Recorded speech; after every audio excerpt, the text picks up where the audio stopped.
Hello everybody, this is Christian Pokemon Champion, and as you may know, I have done a good number of pretty tough challenges. I don't need to list them because that'll bore you, but it tells you that I know a little bit about difficult battles, more specifically gym leaders and Elite Four battles. So today, I, along with this crazy man, I can't read, R9beats will be disclosing our thoughts on which gym leaders and Elite Four members are definitively the most difficult in their respective category. I'll be covering the gym leaders while R9 will be discussing the Elite Four portion later on in the video. So to keep things organized and pretty, I'll be going down each generation one by one, starting with the first, of course, bestowing the Medal of Crud to whomever I feel is the toughest among the roughest. One last thing before we begin, my list will be coming from the perspective of a PokemonChallenge tuber, meaning my list will consider whether a gym leader would be or will be consistently difficult to most challenges. Mono team, singular Pokemon, or otherwise. I may mention how certain gyms are difficult for regular playthroughs of these games, but my focus will be on Pokemon challenges. And of course, let us know which gym leaders and Elite Four members were the toughest for you in the comments below. Now let's begin! Generation 1. This gen is an interesting one. For instance, Brock, because he's a ground type gym leader. Kidding. His defenses tend to be difficult if you only have like a Caterpie as your only challenge Pokemon, or only Abra in R9's case. Though if you do have just like one special attacking move, he's pretty much a breeze. And even if you don't, at worst, you'll only have to level up to the mid-20s and he'll inevitably lose. Misty too has some things going for her, mainly her star use and Starmie speed and special attack stats. Yet again, however, I consider them more of a mid-tier difficulty. That is, these things that make her strong aren't enough to make me want to rip my hair out through my paper bag. To speed things up, let's quickly eliminate the leaders that have no chance of winning this contest. Lieutenant Surge, Erica, and Sabrina. With Lieutenant Surge, you can either sweep his team with the TM for Dig, or the Diglett from the Diglett's Cave. And even if neither of these options are viable to your personal run, the only real problem with him is his ability to paralyze and his double teaming Raichu. But this does not raise him to my bar of difficulty. Erica's Pokemon are easily addressed with popular typings, aka Fire, Flying, and even Psychic. And Sabrina isn't an issue either, well, except in Red and Blue when Psychic type Pokemon were a bit messy. This leaves Koga, Blaine, and Giovanni. What's going for Koga are his bulky Pokemon and his constant ability to poison you. If all you have is just the one Pokemon and then they become poisoned, you're very likely gonna lose this attempt. Blaine has 4 Pokemon with a pretty dang powerful move, Fire Blast, with not so bad defenses. If you don't take out the Arcanine quickly, he'll quickly take you out to dinner. And I hear he tends to burn his meals, so I don't recommend it. Lastly, Giovanni hacked 5 Pokemon that have the move for Earthquake. And don't tell me, well, Dugtrio and Rhyhorn can learn it via leveling up. Yes, but Rhyhorn learns it at level 52, and Geo's highest level Pokemon is 50. And the only way Dugtrio is able to learn Earthquake before his level at 42 is to wait to evolve his Diglett until level 41. Then evolve him. But you're telling me Geo is willing to wait that long? No, he's using Pokehex. And then he smashes his 6 TM for Earthquake in your face once you beat him? In lieu of all this, my vote for the most difficult gym leader for Generation 1 is Koga. I know I was getting pretty annoyed with Geo's hacking abilities, but whenever I do a challenge in Pokemon Fire Red, I'm immediately worried about Koga's poisoning. By the way, if you are wondering, no, I will not be considering Janine and Blue since these are post-game gym leaders, which makes them a tad different from our roster of leaders pre-post-game. Pre-post-game. Generation 2. In this gen, there is a lurking legend that happens to always receive Hellfire hate. But we'll get to her, or him, or an uncle, very soon. Let's quickly snipe the weak links. Faulkner has the same Pokemon, just, one pre-evolution and one post-evolution. Bugsy has 2 Pokemon that can evolve right now, so he's obviously after me. We'll get to you soon. Morty and Chuck are mid-tier gym leaders for me, but neither of them have anything that is especially aggravating. Let's skip Jasmine for now. Price is pretty easy, especially since his levels are lower than that of Jasmine's levels, despite being a whole gym leader higher than her, though that dugong with rest is quite annoying, but whatever. And let's bring you over here, and you too. This is who was left. Jasmine the underdog, Claire the unreported category 5 storm, and the evil spawn herself, Whitney. Jasmine's first. For her team, her 2 Magnemite aren't necessarily problematic. It's really her thick Steelix that can cause an issue for the player. If you only have physical moves, you will never win this until you're close to 15 levels higher than when you were fighting Chuck. Speaking from experience, never fight this metal snake using only Constrict. It will not end well. Claire has that annoying smokescreening Kingdra with only one weakness, that being Dragon, making it pretty difficult to earn that W if you're not prepared. And last is Whitney. Now, do I really need to retell the sins of this normal obsessed, milk drinking, rollout spamming crybaby has committed? No, I don't think so. Whitney wins this gen's strongest gym leader, but really only because if I didn't crown her the winner, you guys would smite me in the comments. I do want to take note that this generation is definitely the generation for the strong female role models. Go Game Freak for being ahead of its time. Girl power. Generation 3. Let's be frank, Roxanne, Brawly, Watson, Flannery, Winona, Wallace, and Juan have no right to be deemed the most difficult. Roxanne has the same weaknesses as Brock, Brawly has bulk, which he never seems to ever use in battle, Watson's only viable tactic is his pair hacks, but if he misses his supersonic even once, your dude will demolish him. Flannery has Slugma. Winona does have Dragon Dance, which I've personally had a tough time dealing with. This definitely makes her one of the more difficult gym leaders, but we got bigger fish to fry. Speaking of frying fish, depending on which game you're playing, you'll either have Wallace or Juan as your final gym leader. But honestly, only their Melodic and Kingdra put up a good fight. This leaves only Daddy-O and the twins. Big D is one of Big D. Norman is one of those gym leaders similar to Jasmine, where you don't really have anything before taking them on, meaning your Pokemon will likely not be ready for their abnormal high levels. And if you don't take advantage of his King's ability, he's gonna make it like an Exodia and obliterate you. In spite of this massive disadvantage to the player, I'll still be voting for the twins to win this duel. If you're doing a challenge, your one and only Pokemon will be getting just the worst beatdown.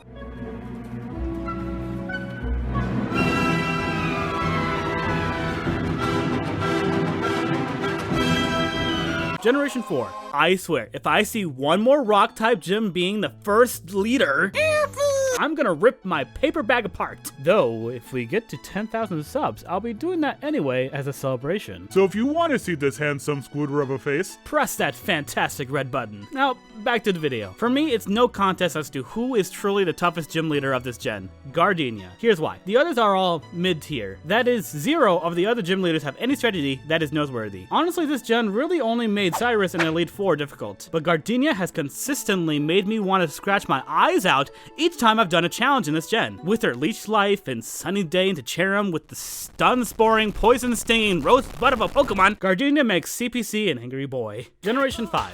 For this gen, there weren't any gym leaders that popped out to me. There were a couple of members that were above average, so I'll mention them now. Lenora, Berg, Elisa, and Clay. The rest just don't meet my requirements of making me twitch whenever someone mentions their name. Among the ones that I did mention, Berg does have Sand Attack with a decently strong attacker thereafter. Elisa has fast, hard hitters with difficult weaknesses to obtain, that being Rock, Ice, and Ground. A while back, I even did a Rock move only challenge run and still had a tough time with her. And Clay has Excadrill, who is tough by itself. But I must choose Lenora. I don't know how she does it, but her retaliating Timon is way too powerful, especially at this point of the game. Perhaps she would have been easier had she been a later gym. This way, the player would have better moves against their normal type Pokemon. Also, I'll be skipping Black and White too because both R9 and I haven't played these games. Plus, it would be monotonous. Generation 6. As I've only played this game the one time, unfortunately, I do not have the experience to help me out in navigating whom is definitively the strongest. But we can still consider their teams to help us out. I think it's safe to say that being the first gym leader kinda automatically keeps you out of the reach for this list, since they're kinda designed to not be too good. Plus, she has a Surskit.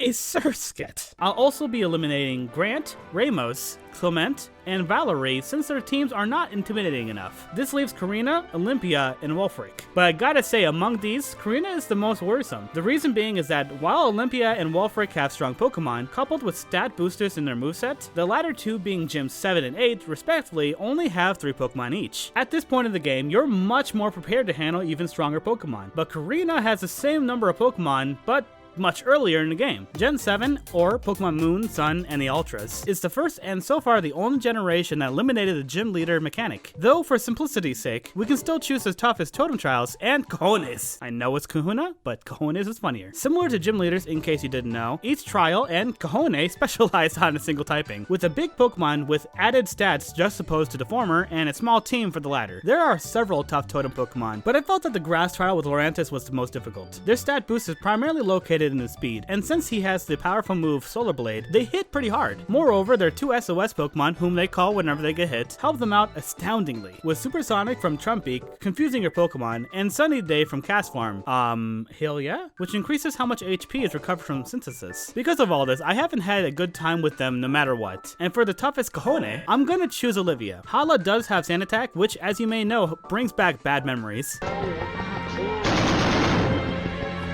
Hapu has pretty fast attacking moves, and Nanu is there, I guess. But nonetheless, Olivia's Nose Pass having Thunder Wave, and their Lycanroc Z move being a literal meteorite to the face, I usually have a tougher time with her. For the most current generation, as I don't have a Switch, they ask you how you are, you just have to say that you're fine. I'll have to have R9 pick this generation's most difficult leader. Here you go, R9. Don't mess it up. Well, since Christian can't afford a Switch, make sure to subscribe to this man and watch a few extra videos. Don't be skipping his ads either. I'll be watching you. Also, this video is extra long, so I'm just gonna go straight to the point and say the hardest leaders, which breaks down between Piers, Rayhan, and Melanie. I feel like Rayhan isn't the right way to pronounce this guy's name. He has the strongest level Pokemon of all gym leaders, being the last gym leader and all, and is a dragon type trainer. And Melanie is an ice leader, which also have some of the best matchups. Has some of the best ice typing Pokemon in the game, even with a Gigantamax Lapras to top it all off. But my personal belief is the best and strongest leader goes down to Pierce, the edgelord of Dark, for his Sagan Scrafty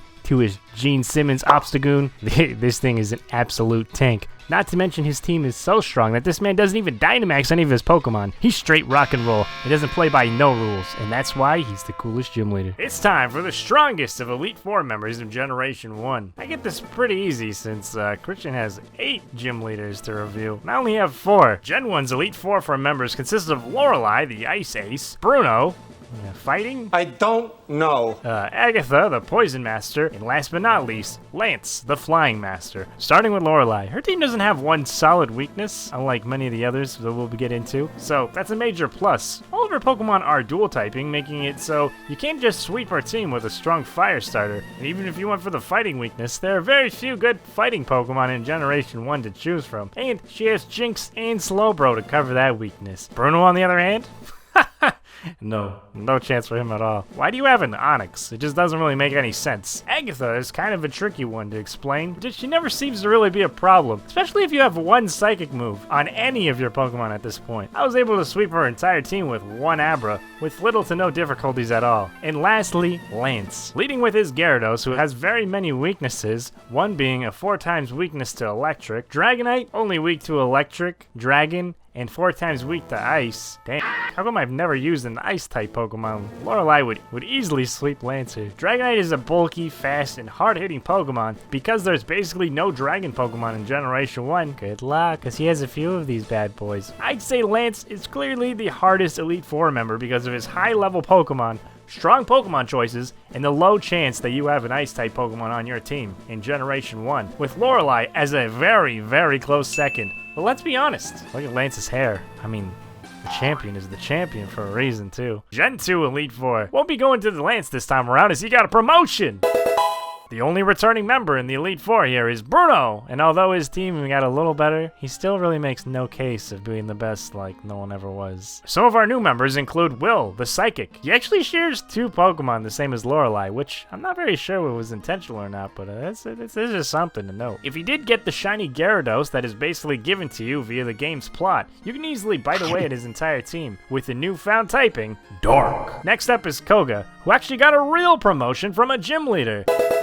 And his team is pretty good. He made some upgrades since he was a gym leader, like getting rid of his Weezing for a Steel Bug type. It's, well, not a poison type like all his other Pokemon that he have. One of these things is not like the others. His minimized Muck can be very annoying as it can learn Toxic, which will eventually take you down if you're never able to hit it. But minimized is never really that bad, as he would have to set up like 4 or 5 to become a real problem. Lastly, his Crobat with Double Team and Toxic is just as bad, but it can also hit you really fast and really hard. Since he only has 2 problematic Pokemon, We had a 2-party system. I'm gonna have to give the best Elite Four member to... Excuse me? Can I talk to your manager? Sorry, not right now, lady. I'm trying to do the voice thing on a video. I'll help you in a second. Just be patient. The Karen, the darkest of dark big bads. Pokemon trainers, too. So much so, she became not only a Pokemon trainer, but the highest ranking Elite Four member, just below the manager. She can't be that. She doesn't want to be that high, then who would she ask for? If you need an explanation on why she's the strongest or most difficult Elite Four member, I don't want to say it, but, well, it might be a Karen. And her team's really good, okay? Can I see your manager now, or not? Okay, here he is. Time for Generation 3. This is the first time there is no Dragon Trainer Lance. He got replaced by Drake. No, not that Drake. Oh, not that Drake either. This one. He's much more pirate-like. This Elite Four is a much harder rank. I might have to leave this up to the situation, but I'll break them down. Sydney is the new Karen of Dark-type Masters. If you manage to have a Makahita on your team, this guy will be easy breezy cover girl for sure. Phoebe is the most Alolan-looking trainer well before Alola even existed that specializes with ghosts, and unless you're a Ghostbuster, this team is is no joke. You're gonna have to use your brain when it comes to this battle. Lacey, on the other hand, basically has 2 different Pokemon, and one of her Pokemon is just the final evolution of her 2 Sulios. I'm gonna give the winner of the Elite Four to Drake, the new Lance. His Pokemon are fast. Well, almost all his Pokemon. Sorry, Shelgon. His Salamence is the real problem, which is 4 times weak to ice. Still, in true dragon fashion, actually has Flamethrower and a base speed high enough to make you think twice if you're going to attack first. And it's a super strong Dragon Claw, boosted by Stab, and also Fly and Crunch. This thing has to be the MVP of the Elite Four for sure. And that's coming from me, and I'm a Flygon fan. HG. Gen 4 and 5. Pfft. Christian. Hey, Christian, over here. Yeah, I've never played these generations, Christian. I wouldn't know who's the best. And I'm waiting for the remakes.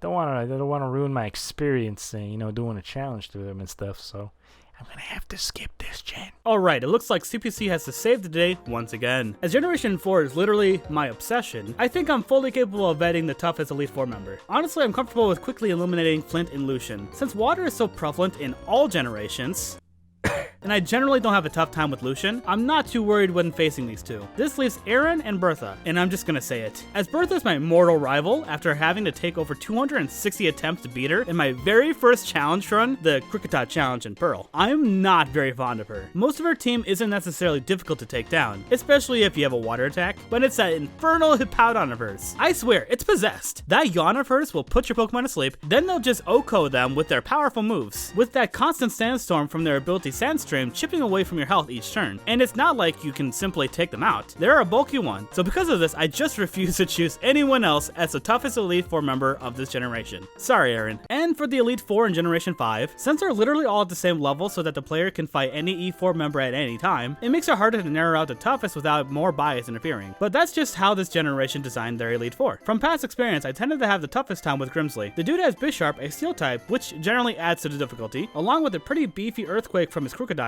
and the annoying sand attacking Scrafty. Grimsley is usually an irritant for me, though Marshall is a good second place for me due to his Pokemon's decent attack stats. Okay, back to R9. Gen 6 Elite Four. Best members is kind of a toss-up. Definitely not between the water or the fire type masters because, well, you should have been most prepared for these typings, by now. So it's gonna come down to the Steel, and surprise, surprise, Dragon. Believe me, I don't want to just give it to the Dragon typing again, but in this generation you get 2 chances to get a fire starter, whether it be Fire Fox Browser or Everyone Loves Charizard. I have to give it to Drasna by default at this point, even if you did choose Charizard X. Her team is solid. Although the members of this game only have 4 Pokemon, she's chosen well in this game and has a lot of good Dragon types. Noivern's got to be my favorite of her team. That's Man-Bat right there, not to be confused with Badman. Never do that. Generation 7. I'm going to focus on the Ultra versions, so no hallelujah. Hallelujah. With that being said, I'd rule out Olivia right off the bat, as most of her Pokemon are weak to 2 out of 3 of the starter Pokemon you can choose, whether you chose Rowlet or Poplio, and the chance that you have Solgaleo on your team is more than likely. Using that logic though, I'd have to say the hardest trainer in the Elite Four is the one, the only, the new one, Mullane. Mullane? The Steel Pokemon trainer. Steel Pokemon have a very high defense and very strong physically attacking Pokemon, and their weaknesses are far less common to be on a trainer's team. On top of his very strong Pokemon choices like Metagross, Bisharp, Magnezone, Fabio, the Dugtrio, and a pair of keys. Yeah, he had something going on there. Best Elite Four member could easily go to any of these Generation 7 trainers, making this the best and hardest to rank. So, I'm gonna leave this one open to your guys' suggestions. Which one of these Elite Four members gave you the hardest time in your playthroughs of Generation 7? There isn't an Elite Four in Generation 8. It's just the gym leaders that Christian already discussed being rebattled. The only other battles other than gym leaders being our 2 rivals and the champion Leon. This guy gave me some serious problems on my casual playthrough. I felt dirty using items in battle against him. I'm a PokemonChallenge person. Challenge person?